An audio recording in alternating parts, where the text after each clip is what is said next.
দর্শক, একটা ছবি নিয়ে কথা বলবো আজকে। ব্রাহ্মণবাড়িয়া জেলার কথা বলছি। সেখানকার ঐতিহ্য নিয়ে, নানা ধরনের ক্যারিকাচার নিয়ে আমরা সামাজিক যোগাযোগ মাধ্যমে অনেক আলোচনা করি, হাসি ঠাট্টা করি। সেখানে চা খেতে খেতেও মারামারি বেঁধে যায়, দুই পক্ষ লাঠিসোঁটা নিয়ে, অস্ত্র নিয়ে বেরিয়ে পড়ে। এমনকি রাস্তায় কিভাবে হাঁটা হবে, ধাপ তুমি এভাবে ফেললে কেন, এটা নিয়েও ওখানে মারামারি বেঁধে যায়। এমন কোনো তুচ্ছ ব্যাপার নেই যেটা নিয়ে দুই পক্ষের মারামারি ঘটার ঘটনা আমরা বিভিন্ন সময় দেখিনি। সেই ব্রাহ্মণবাড়িয়াতেই আমরা একটা ছবিতে দেখতে পেয়েছি যে একজন আলখেল্লা পরা, দাঁড়ি টুপি পাঞ্জাবি পরা একজন মুরব্বী লাঠি হাতে একজনকে তাড়া করছে, তাকে পেটাবে। যিনি তাড়া করছেন তিনি একজন কন্ট্রাক্টর, আর যাকে তাড়া করা হচ্ছে তিনি একজন ইঞ্জিনিয়ার, সরকারি ইঞ্জিনিয়ার। মূল কারণটা কি? এই যে লাঠি নিয়ে তাড়া করা, ইঞ্জিনিয়ারকে তাড়া করা, পেটানো, এই ঘটনাটা কেন ঘটলো ব্রাহ্মণবাড়িয়ায়, সেটা নিয়ে চাঞ্চল্যের সৃষ্টি হয়েছে। সেই খবরের ভেতরে ঢুকলেই বোঝা যায় যে মানুষ কতটা নীতিহীন, মানুষ কতটা দুর্নীতিবাজ এবং মানুষ কতটা পশুর মতো হয়ে গেছে, সেটা খুব সহজেই বোঝা যায়। চলুন একটু ঘটনার ভেতরে ঢুকে বোঝার চেষ্টা করি। এই আলখেল্লা পরিহিত এই দরবেশ বাবা হঠাৎ করে লাঠি হাতে ইঞ্জিনিয়ারকে পেটানোর জন্য তাড়া করছেন কেন? থাকবেন পলিটিক্স টিভির নিয়মিত আয়োজনে।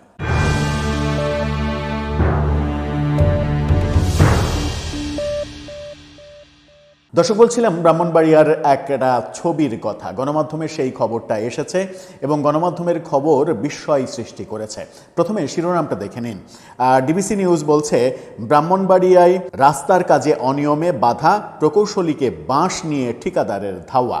এবার সেই ধাওয়ার মূল চিত্রটা আপনারা দুইটা ছবি পাশাপাশিতে দেখে নিন যে কিভাবে ধাওয়াটা করছে। ছবিটা দেখে নিন। সেখানে দেখা যাচ্ছে যে এক মুরব্বী দাঁড়িতে ওই মেহেদি রাঙা দাঁড়ি, মাথায় টুপি, পরনে পায়জামা পাঞ্জাবি, তিনি প্রকৌশলীকে ধাওয়া দিচ্ছেন এবং প্রকৌশলী জীবন বাঁচাতে দৌড়ে পালাচ্ছেন।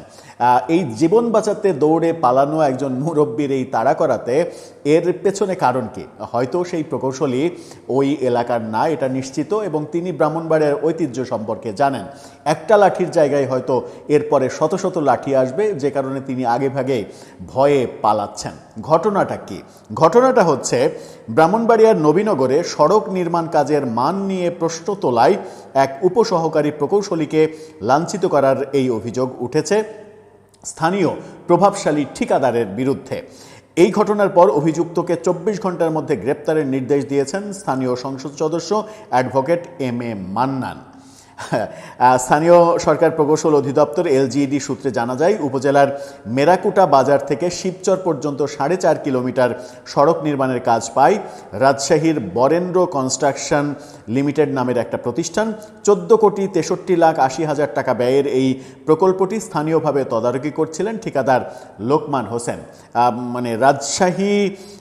রাজশাহীর একটা প্রতিষ্ঠান, রাজশাহীর বরেন্দ্র কনস্ট্রাকশন লিমিটেড, এই প্রতিষ্ঠান পেয়েছে এবং স্থানীয় এই লেবাসধারী গুন্ডা পান্ডাকে দায়িত্ব দিয়েছে যে তুমি এটার দেখভাল করো, এবং এই দেখভাল করতে গিয়েই তিনি লাঠি হাতে ক্ষমতার প্রদর্শন করছেন।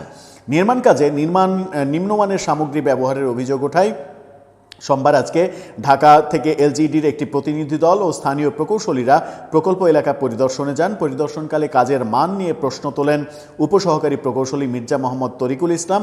এতে ক্ষিপ্ত হয়ে ঠিকাদার লোকমান হোসেন উপস্থিত প্রতিনিধি দলের সামনেই তাকে লাঞ্ছিত করেন বলে অভিযোগ ওঠে। পরে এই লাঠি বাঁশ নিয়ে তাকে তাড়েন মারতে। ভুক্তভোগী প্রকৌশলী জানান, কাজের অনিয়ম ধরিয়ে দেওয়ায় ঠিকাদার তাকে মারধরের চেষ্টা করেন এবং হাতে বাঁশ নিয়ে ধাওয়া করেন। এ সময় তিনি দৌড়ে নিজের জীবন রক্ষা করেন।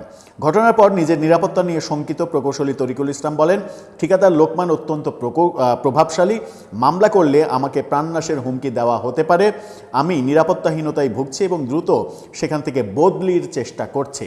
এই ভদ্রলোক সেখান থেকে বদলি নেওয়ার চেষ্টা করছেন শুধুমাত্র প্রাণ বাঁচাতে।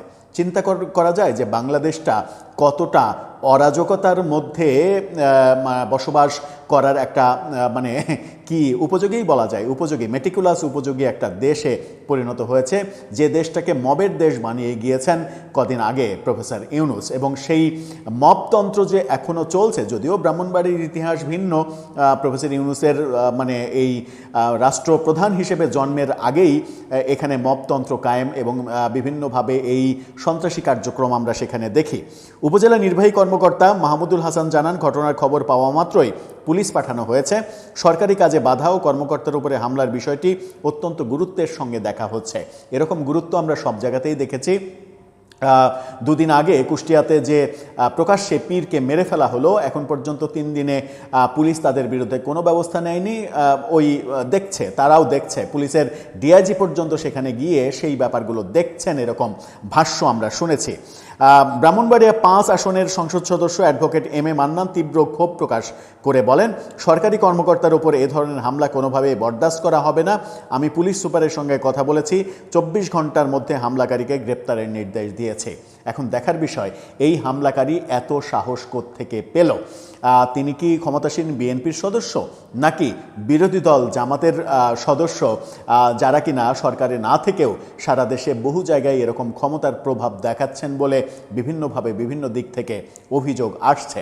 তিনি যত বড় ক্ষমতাশালীই হন না কেন, এই একটি ছবি, যে ছবিটা আপনাদেরকে দেখালাম, এই একটি ছবির জন্যই তাকে কারাগারে প্রেরণ এবং তার যথাযথ শাস্তি হওয়া উচিত।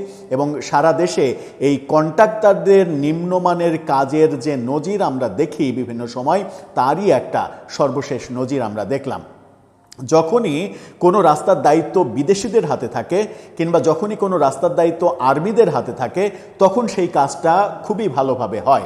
কিন্তু যখনই পাবলিক এই কন্ট্রাক্টরের হাতে যায় কোনো কাজ, সেটা বড় কাজ হোক আর ছোট কাজ হোক, সেই কাজের অবস্থা কি হয়, কয়েকদিন পরে সেই কাজ আবার করার আগে সেগুলো আমরা প্রতিনিয়ত দেখি। এর একটা অবসান হওয়া উচিত এবং এই ব্যক্তির অবশ্যই শাস্তি হওয়া উচিত। দর্শক, আপনার কাছে কি মনে হয়, এই ব্যক্তির কি শাস্তি হবে, নাকি ক্ষমতার বলয়ের মধ্যে খুব সহজেই তিনি ঢুকে পড়বেন? আপনার মন্তব্য জানিয়ে লিখতে পারেন আমাদের কমেন্ট বক্সে।